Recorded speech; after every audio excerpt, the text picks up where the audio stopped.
Assalamualaikum warahmatullahi wabarakatuh. Alhamdulillahirabbil alamin. Alladzi ja'ala likulli syai'in qadra wa ja'ala likulli qadrin ajala wa ja'ala likulli ajalin kitab. Allahumma shalli wa sallim ala sayyidina Muhammad bi qadri adamati dzatik fi kulli waqtin wahin wa ala alihi wa sahbihi ajma'in amma ba'd. Dalam pertemuan kali ini kami ingin membahas tentang sumber hukum yang disepakati oleh golongan Ahlussunnah wal Jamaah. Dalam kaitan kali ini, pertemuan kali ini ingin membahas tentang Al-Quran dan Al-Hadis.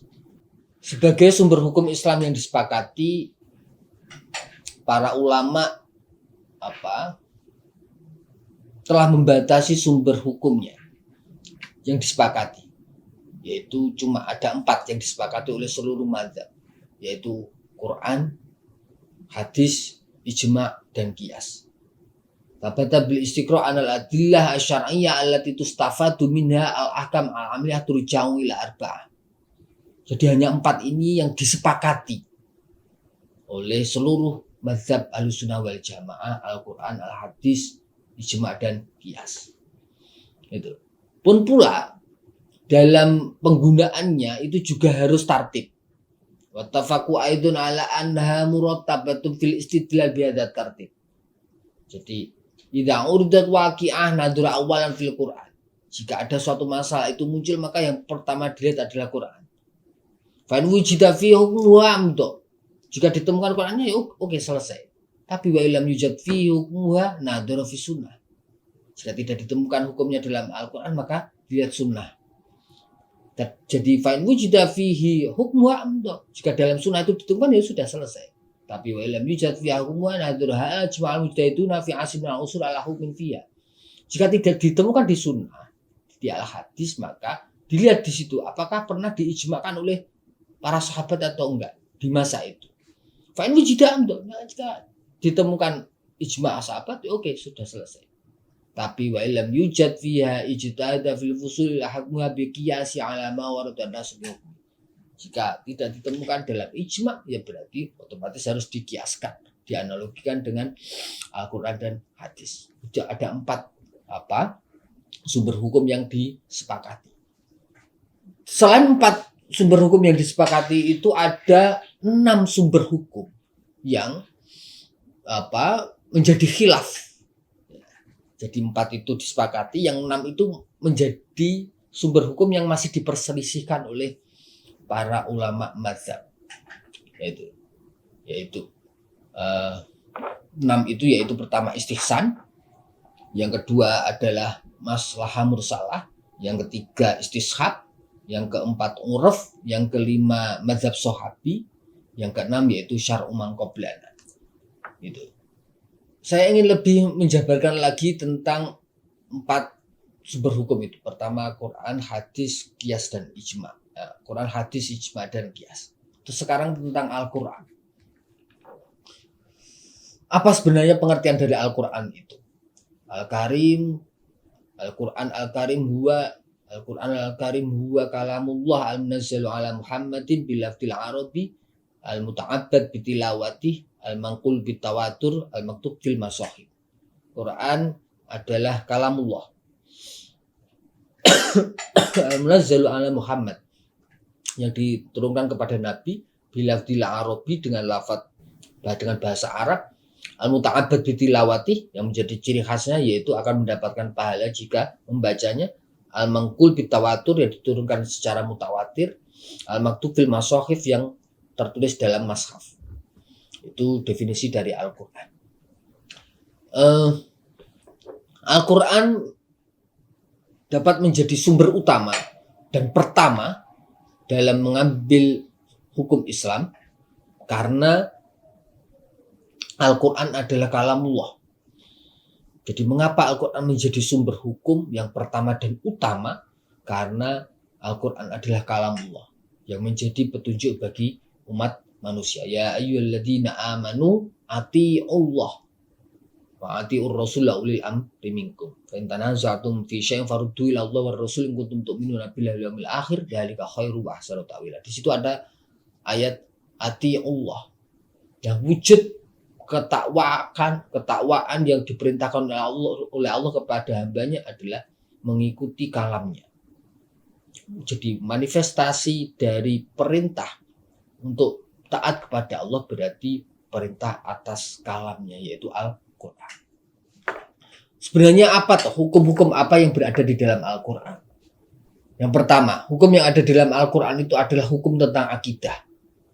Ya, ahkamun i'tiqadiyah tata'allaqu bima yajibu 'alal mukallafi i'tiqaduhu fillahi wa malaikatihi wa kutubihi wa rusulihi wal yaumil akhir. Jadi hukum-hukum tentang akidah, hukum-hukum yang berhubungan dengan kewajiban mukallaf atas keyakinannya, baik pada Allah, malaikat, kitab, rasul, dan hari akhir. Yang kedua, yang berada di dalam Al-Quran itu, yang kedua yaitu tentang akhlak, ahkamun khalqiyah, allati tata'allaqu bima yajibu ayyatahalla bi minal fadl wa yatakhalla anhu minar rada'il. Jadi hukum-hukum yang wajib dilakukan oleh seorang hamba kepada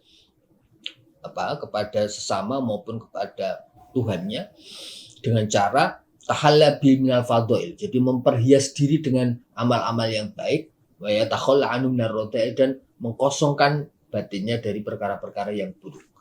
Yang ketiga yang berada di dalam Al-Quran itu yaitu hukum tentang perbuatan mukallaf. Perbuatan mukallaf itu terbagi menjadi dua, yaitu tentang ibadah dan muamalah. Ibadah dan muamalah. Ahkam muamalah fil Quran tantadimun nau'aini. Tantadimun nau'aini ada dua perkara. Yang pertama adalah hukum-hukum tentang ibadah, sholat, puasa, zakat, haji, nazar, dan seterusnya. Jadi alat yang tasidu biya tandimu ala qatil insan birobi, yang mana ibadah itu adalah perbuatan-perbuatan yang berhubungan antara seorang hamba dengan Tuhannya. Yang kedua yaitu hukum tentang muamalah. Ya.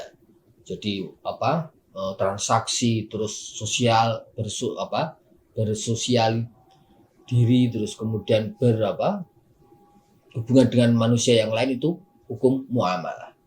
Ya. Yuksadu biya tandimu ala qatil mukallafin ba'din ba'd. Jadi bagaimana cara mereka berinteraksi atas manusia yang lain, jadi afrodan umaman au jama'atan, baik itu sebagai sebuah pribadi, sebuah kelompok, sebuah ras, sebuah suku, atau sebuah negara, semua diatur dalam hukum-hukum muamalah. Bukti Al-Quran menjadi sumber hukum dalam agama ini, pertama, Al-Quran adalah kalam langsung Allah, ya, disampaikan kepada manusia dengan jalan yang tidak bisa dibantah. Ya likal kitabullah raiba fi. Karena Al-Quran adalah kalam Allah yang disampaikan kepada manusia dengan jalan yang tidak bisa dibantah dan tanpa ada keraguan-keraguan. Yang kedua, mengapa Al-Quran menjadi sumber hukum? Karena tidak ada makhluk yang bisa menandingi Al-Quran dalam segala aspek. Wa in kuntum fi raibin mimma nazzalna ala 'abdina fa'tu bi suratin min mithlihi wa ta'u syuhada'akum min dunillahi in kuntum shadiqin. Kalau tidak mampu, ya fa'tu bi suratin min mithlihi. Kalau tidak mampu, wa ta'u syuhada'akum min dunillah. Silahkan panggil teman-teman kalian jika kamu mampu. Dan memang tidak ada yang mampu ila yaumil qiyamah. Yang ketiga, banyak petunjuk-petunjuk Al-Quran yang terbukti dengan hasil penelitian ilmiah. Itu menunjukkan bahwa Al-Quran itu memang kalam Allah dan bisa menjadi sumber hukum utama. Contoh ayat Watural jibal tahsabuha jamidatan wa yatamurru marras sahab. Bagaimana ayat-ayat itu? Ayat itu sudah diwahyukan oleh Allah pada saat zaman Nabi Muhammad. Belum ada penelitian tentang hal itu, tetapi Al-Quran sendiri langsung bisa mewahyukan. Itu menunjukkan bahwa Al-Quran adalah kalam Allah dan bisa menjadi sumber hukum dalam agama. Wa taral jibala tahsabuha jamidah. Engkau melihat gunung-gunung itu seperti gunung itu jamidah, berdiri tetap pada tempatnya. Kita pasti melihat gunung itu berdiri kokoh. Padahal wa ya tamurru marras sahab. ditegaskan oleh Al-Quran. Wa yatamurru marra sahab. Padahal sebenarnya gunung itu berjalan seperti awan. Gitu. Pada zaman Rasulullah sudah ditegaskan oleh Al-Quran bahwa gunung itu tidak kemudian berdiri dengan kokoh, itu tidak. Wa yatamurru marra sahab.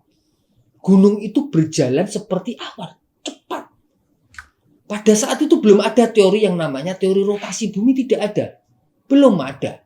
Teori rotasi bumi, teori revolusi, belum ada hukum-hukum seperti itu. Tapi pada saat itu langsung Allah menunjukkan kepada Nabi, ini loh sebenarnya gunung-gunung itu juga berjalan dalam arti rotasi bumi.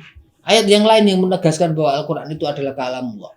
Wa arsalna riyaha lawaqih fa'anzalna minas sama'i ma'an fa'asqaynakumuhu wa ma antum lahu bikhazin.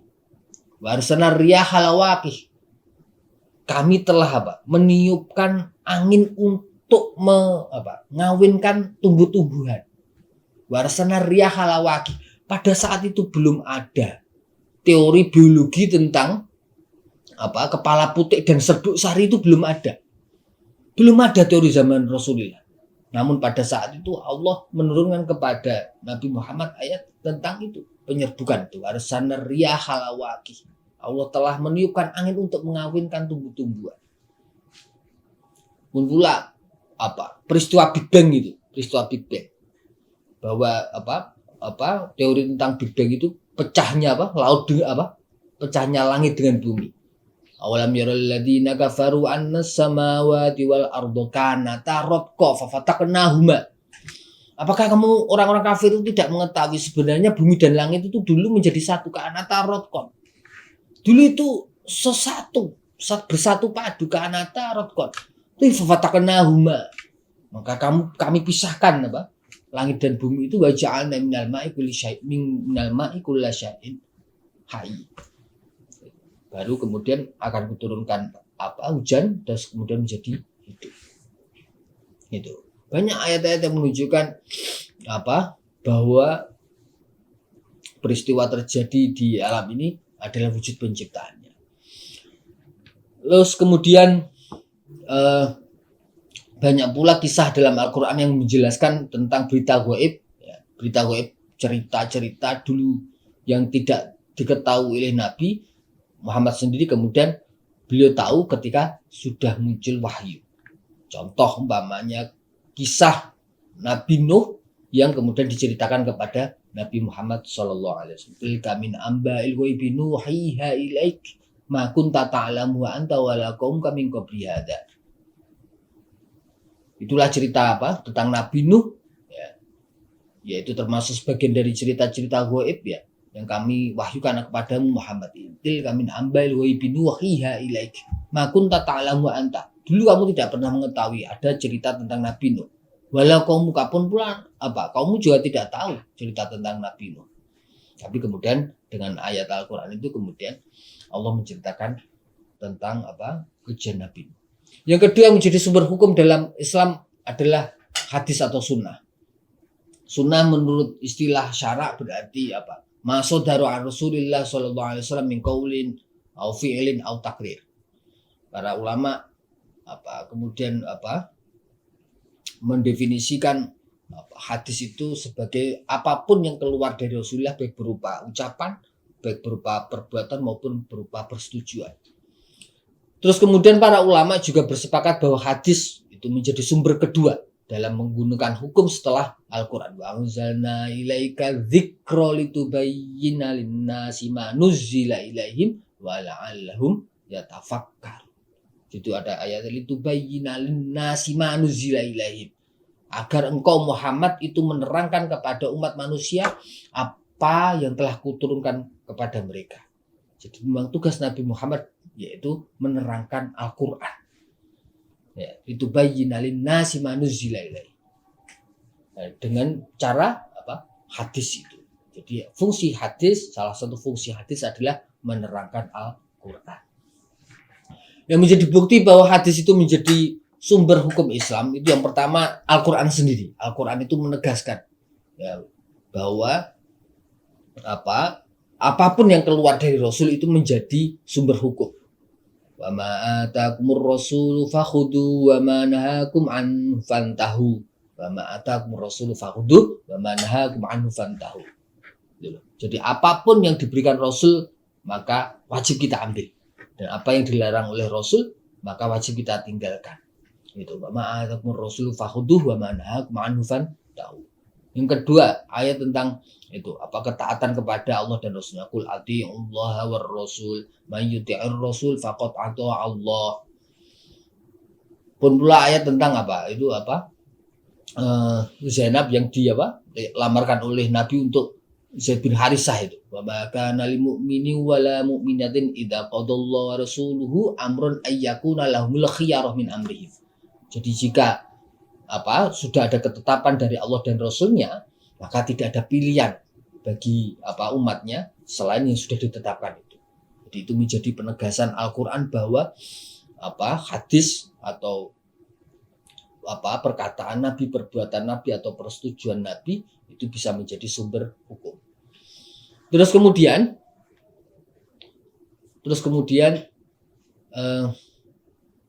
yang kedua yaitu ijma' para sahabat yang menjadi bukti bahwa Al-Quran bisa dijadikan sumber hukum, yaitu yang pertama di Al-Quran, yang kedua adalah ijma' para sahabat. Setelah Nabi wafat, apabila di dalam Al-Quran itu tidak ditemukan jawaban hukum tentang sebuah kasus yang baru, maka sahabat otomatis langsung merujuk kepada sunnah Rasulullah. Dan itu menjadi kesepakatan para sahabat. Setelah Nabi wafat, jika ada sebuah masalah, pasti para sahabat akan mencari hadis yang menjelaskan tentang masalah yang muncul. Itu ada istilah itu. Abu Bakar dalam yahfad fil waqi'ah sunnah kharaja fasa'al muslimin hal fiikum may yahfadu fi hadzal amri sunnah an nabiyina. Itu pada waktu zaman Khalifah Abu Bakar, ketika Abu Bakar itu ada sebuah masalah yang dia harus selesaikan, di dalam yahfad fil waqi'ah sunnatan, jika beliau pada saat itu tidak menemukan hadis yang menerangkan itu, kharaja, langsung Abu Bakar itu keluar. Fasa'al muslimin, kemudian dia bertanya kepada seluruh kaum muslimin, hal fiikum may yahfadu fi hadzal amri sunnatan an nabiyina. Apakah ada di antara kalian yang mengetahui ada sunnah Rasul yang menjelaskan tentang persoalan ini? Kadzalika kana yaf'alu Umar wa ghairuh. Begitu pula hal ini juga dilakukan oleh Umar, Utsman, Ali dan seterusnya. Akhirnya menjadi kesepakatan seluruh sahabat bahwa jika di dalam Al-Quran itu tidak ada ketetapan tentang sebuah masalah, maka merujuk kepada sunnah Rasulullah SAW. Yang ketiga, yang menjadi bukti bahwa Al-Quran hadis itu menjadi sumber hukum yang kedua, yaitu hadis itu menjadi penjelas Al-Quran. Contoh, logikanya adalah banyak sekali perintah atau kewajiban manusia yang ada di dalam Al-Quran, tapi masih bersifat umum. Nah, karena masih bersifat umum itu, maka dalam hal ini hadis berfungsi untuk menjelaskan keumuman tersebut. Contoh, aqimus shalah wa atuz zakah. Allah berfirman kepada kita untuk mendirikan sholat, menyampaikan zakat. Tapi bagaimana mekanisme sholat? Bagaimana mekanisme zakat? Tidak ada. Contoh lagi, kutiba alaikumusiyam. Allah mewajibkan kita untuk melakukan puasa. Bagaimana cara melakukan puasa? Lagi pula, walillahi 'alan nasi hajjul baiti man istata'a ilaihi sabila. Allah mewajibkan kita untuk melakukan haji. Tapi bagaimana caranya? Wal yubayyin kaifa tuqamus shalah wa tu'tuz zakah wa atusawmul hajj. Nah, otomatis karena Al-Quran itu sampai kepada kita dalam posisi yang umum, belum terperinci caranya. Kemudian Rasul di sini dengan hadisnya itu berfungsi untuk menjelaskan keumuman dalam Al-Quran itu. Laqad bayyana ar-rasul hadzal ijmal bi sunnatil qauliyah wal amaliyah. Itu. Wa anzalna ilaika dzikra litubayyana lin-nasi ma nuzila ilaihi. Itulah fungsi Nabi Muhammad diberikan kewenangan untuk menjelaskan keumuman Al-Quran itu. Jadi seandainya hadis itu tidak dijadikan sebagai sumber hukum, maka niscaya manusia tidak mampu melaksanakan perintah-perintah yang termaktub di dalam Al-Quran. Karena cara puasa, cara sholat, cara zakat dan seterusnya hanya bisa diketahui melalui hadis. Terkait dengan legalitas hadis sebagai sumber hukum, itu semua ulama bersepakat bahwa hadis memiliki kedudukan yang kedua setelah Al-Quran. Dan hadis ini memiliki kekuatan untuk ditaati dan mengikat bagi seluruh umat Islam. Itu. Ajal muslimin annama saudara Rasulillah, ya, itu bisa dijadikan sumber hukum yang kedua, ya, af'alil mukallaf bagi seluruh umat manusia. Mungkin begitu yang bisa kami sampaikan. Atas kesalahan pengucapan dan lain-lain kami mohon maaf. Assalamualaikum warahmatullahi wabarakatuh.